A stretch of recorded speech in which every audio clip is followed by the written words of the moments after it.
आपण एखादा लढा देतोय त्या लढ्याच्या कुठला आपण एखादा आक्रमकपणे करतोय त्या आक्रमकतेला मर्यादा नाही, पण बाकी सगळ्या ठिकाणी मर्यादाच आहेत आणि त्या घालून घेतल्या पाहिजे आणि ते फार व्यक्तिगत आहे, कोणी किती मर्यादा केल्या पाहिजे. पण अधिवेशन काळामध्ये सर्वाधिक गाजलं ते बीड, परळी, केज असा सगळा जो परिसर आहे आपला, जिथं आपलं बालपण गेलेलं आहे. खरं तर अजूनही तिथेच आहे. खरंय ते तर. मात्र ज्या ठिकाणच्या काळातलं राजकारण आपण पाहिलं होतं, ज्या कारणासाठी बीड, परळी आज ओळखलं जात होतं, आज मात्र त्याची बदललेली ओळख वेदनादायक वाटते तुम्हाला? तो काही काळ मला वाटलं ते वेदनादायक, कारण त्यावेळी तशी परिस्थिती होती, ती निर्माणही केली जात होती आणि कुठेतरी बीडची बदनामी होत होती. याचं मला वाईट वाटलं आणि मी त्यावेळी अत्यंत बोल्डली हे विषय मांडला की माझ्या बीड जिल्ह्याची बदनामी करू नका, असा नाहीये माझा बीड जिल्हा.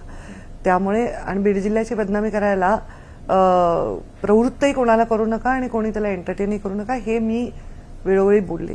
कारण मी आता जालना जिल्ह्याची पालकमंत्री आहे, मी पुण्यामध्ये माझं वास्तव्य राहिलेलं आहे, मी मुंबईत राहिलेली आहे. या घटना सगळीकडे वेगवेगळ्या पद्धतीने घडत आहेत. त्या घटनांना कुठेतरी वेगळ्या म्हणजे चर्चेला नेऊन त्याला डायव्हर्ट झाल्यामुळे असं होऊ शकतं. दुर्दैवी दुःखी घटना घडलेली आहेच या बीडमध्ये, ते तर कोणीच नाकारणार नाही, मी तर कधीच नाकारणार नाही. परंतु त्याला केवळ त्यात घटनेपुरतंच बीड आहे असं नाही, त्याच्या पलीकडेही बीड आहे.